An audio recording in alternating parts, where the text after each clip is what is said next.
Welcome to the Deep Dives, the show where we take the sources you share with us, the articles, the research, all of it, and we distill them into the most essential and honestly mind-bending insights we can find. And today we are strapping in for a real journey through the evolution of atomic physics. We really are.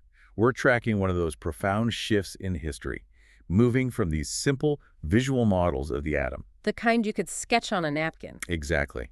And we're moving from that to the realm of pure abstract mathematics that, really governs the quantum world. Our sources track this precise evolution. So our mission today is to navigate that leap. We're going to try to understand the deep language, the Hilbert spaces, the operators that makes predicting reality at this tiny scale even possible. And it's so important to remember this wasn't just some theoretical choice. It was forced on physics by experimental failure. That's the core conflict, isn't it? The whole reason we had to abandon our classical intuitions is the fact that you fundamentally cannot know an electron's exact location and its exact momentum at the same time. That uncertainty didn't just tweak the old physics. It forced physicists to, burn the entire classical playbook and start over with a whole new system. A whole new mathematical language. So let's start the story at the beginning of the 20th century. We have these early, simpler, and, ultimately doomed models of the atom. You can feel the optimism in them. In 1904, you get J.J. Thomson's famous model. The plum pudding model. I think everyone learns this one in school. Right, the classic plum pudding. It was an attempt to explain the two things they knew for sure at the time. One, that atoms had these tiny negative particles called electrons. And two, that the atom as a whole was electrically neutral. Exactly. So the idea was simple. The atom is this kind of diffuse, positively charged pudding, and the negative electrons, the plums, are just scattered throughout to balance the charge. It's a neat idea. Elegant, simple. But it did not last long, because then came Ernest Rutherford in 1911. And Rutherford just completely shatters the plum pudding model with his gold foil experiment. He does. He fires these alpha particles, which are basically tiny positive bullets, at a super thin sheet of gold foil. And the expectation, based on Thomson's model, was that they'd just sail right through. The pudding should have been too soft to stop them. But that's not what happened. Instead, a small but, very significant number of them were deflected. Some even bounced almost straight back. I love his quote about it. He said, "It was as incredible as if you fired a 15-inch shell at a piece of tissue paper and it came back and hit you." It was that shocking. And that one result forced a whole new model, the nuclear model. Instead of the positive charge being spread out, the atom had a tiny, incredibly dense, positively charged core. The nucleus, surrounded by orbiting electrons. The key finding was just the sheer emptiness of it all. Rutherford calculated that the nucleus took up this minuscule fraction of the atom's volume but contained almost all of its mass. The atom is, 99.99999% empty space? Okay, so the plum pudding model failed because it was just wrong, experimentally. But the Rutherford model failed for a totally different reason. It failed because it was theoretically unstable. Precisely. If you take his model seriously as a tiny solar system, you run headfirst into the crisis of classical electromagnetic theory. Because an orbiting electron is always accelerating, and classical physics says any accelerating charge has to radiate energy. It has to give off light. Right. And if it's constantly radiating energy away, it's losing speed. It's like a satellite hitting the upper atmosphere. Got to slow down. And its orbit has to decay. It would just spiral inward faster and faster and smash into the nucleus. According to the physics of the day, this should happen in fractions of a second. So the Rutherford atom simply couldn't exist. The very stability of matter was proof that classical mechanics was broken at this scale. It was completely broken. That failure demanded a radical new approach. It demanded quantum mechanics. Okay, so let's unpack this huge shift.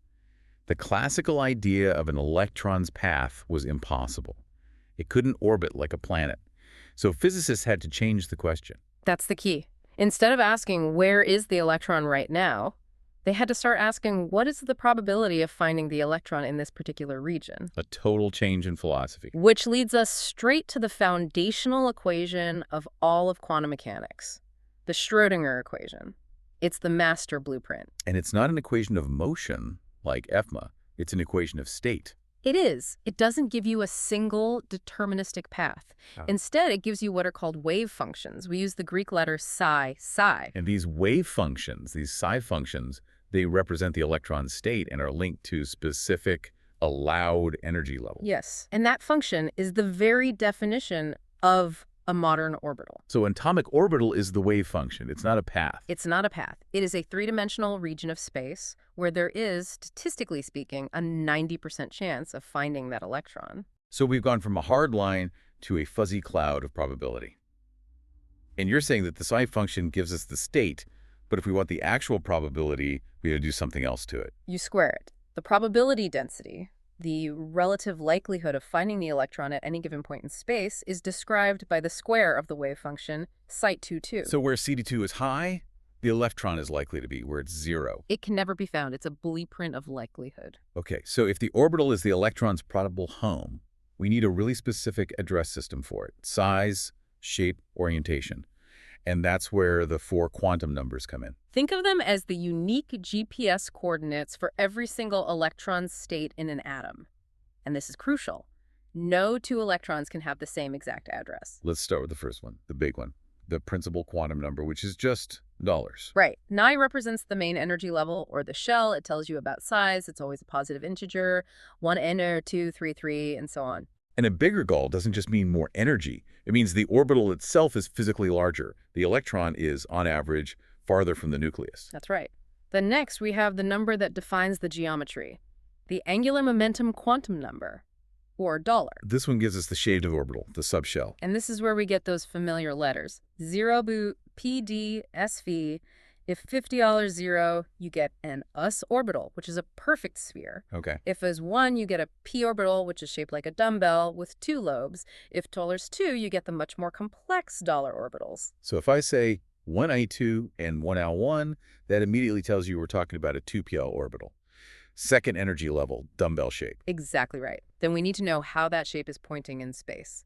That's the magnetic quantum number $. So dollar gives us the dumbbell shape, but Dome tells us if it's pointing along the x-axis, the y-axis, or the z-axis. Precisely. A spherical orbital, where $1 can only have one orientation, so $1 is always 0. But a dumbbell-shaped orbital with $1 can have 3 possible orientations. 2 opaques PECL. That's them. 3 separate orbitals at the same energy level. And finally, the fourth number, the spin quantum number, $10.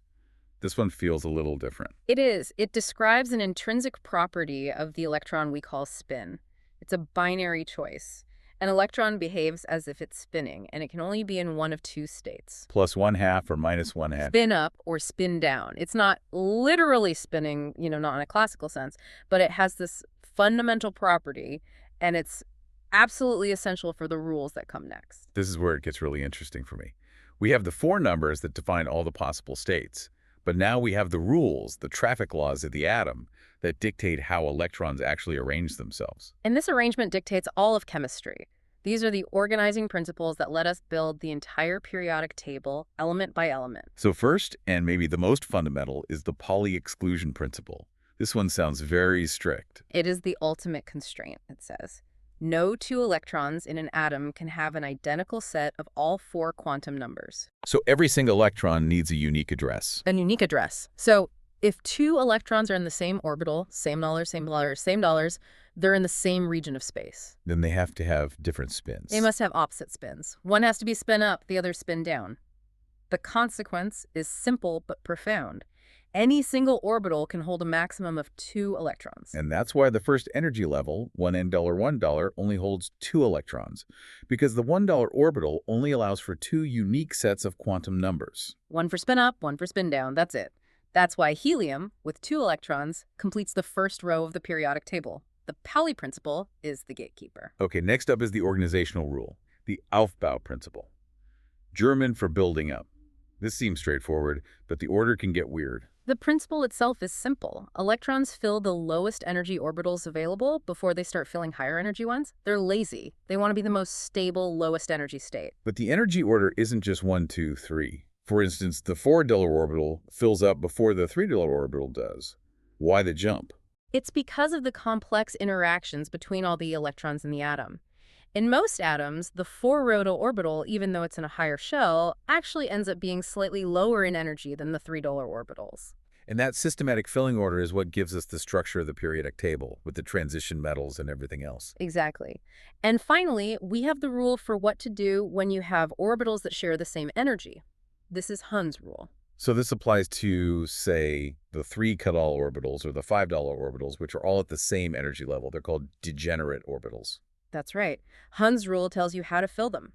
It says that electrons must occupy each degenerate orbital singly first, with parallel spins.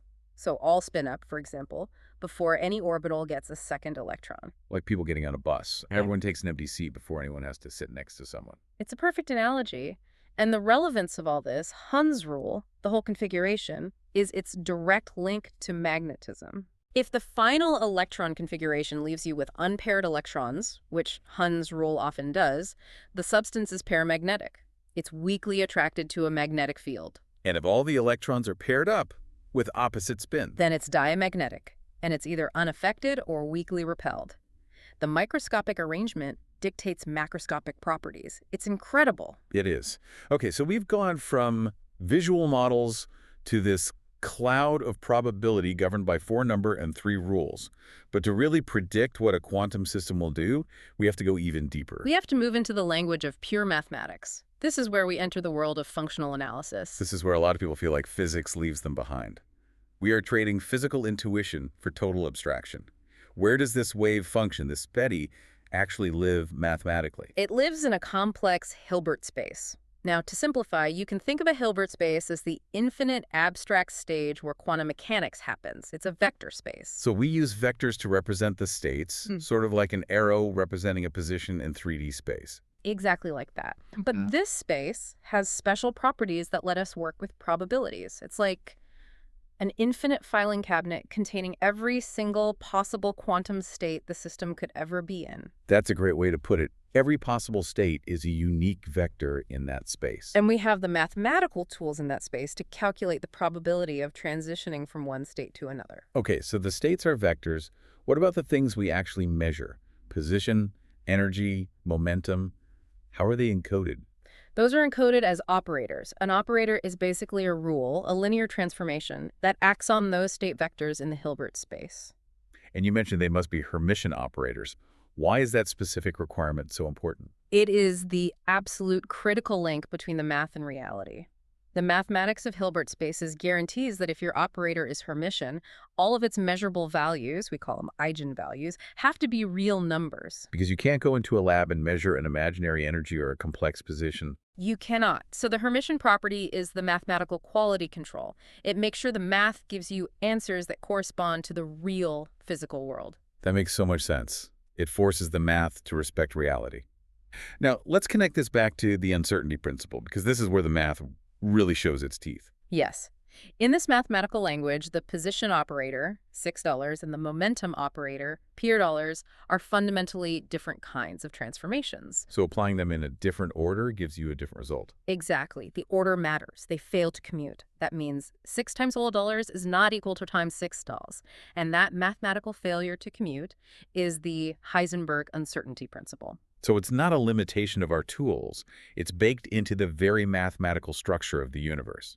The act of defining position scrambles the information about momentum and vice versa. It defines what you're allowed to know. If 2 observables don't commute, you cannot measure them both at the same time with perfect precision. So what happens to the state vector in this Hilbert space when we actually perform a measurement? This is the dramatic part. The moment an observable is measured, the system's state vector instantly and randomly collapses into one of the operator's specific eigenstates. It picks one. It's forced to pick one. And the value you read on your instrument in the lab is the corresponding eigenvalue for that state. It's like the system exists in a haze of all possibilities, a superposition, until the act of measurement forces it to become definite. That's the implication. Before we measure, we describe it as a pure state, a weighted mix of all possible outcomes. The measurement acts like a filter. But even though the measurement itself is random, the evolution of the system between measurements is predictable, right? It is completely deterministic. The evolution of the state over time is governed by one specific operator, the Hamiltonian operator, the dollars which represents the total energy. And the Hamiltonian drives the smooth, predictable evolution of the wave function according to the Schrödinger equation. Right up until the next measurement collapses it all over again. That is an incredible journey.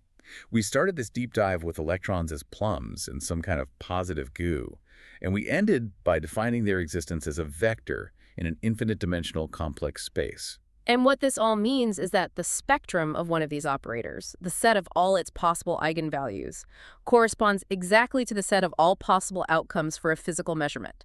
The math isn't just describing reality, it's prescribing it. It's telling you what the possible realities even are. Precisely. For a free particle, for example, the spectrum of its energy operator is the range from 0 to infinity. The math tells you it can have any non-negative energy value, and only those. For your final thought, let's consider the power of non-commuting operators one last time. We know that if position and momentum don't commute, you can't know them both at once. Now think about the observables that do commute, like the quantum numbers, non-dollars, and num-dollars. Because they commute, it means you can measure them all simultaneously. You can define the size, shape, and orientation of an orbital all at once. This requirement for operators to commute for simultaneous measurement is the mathematical core of quantum observation. It defines exactly which facts about the universe you're allowed to know together and which ones you'll always have to trade off.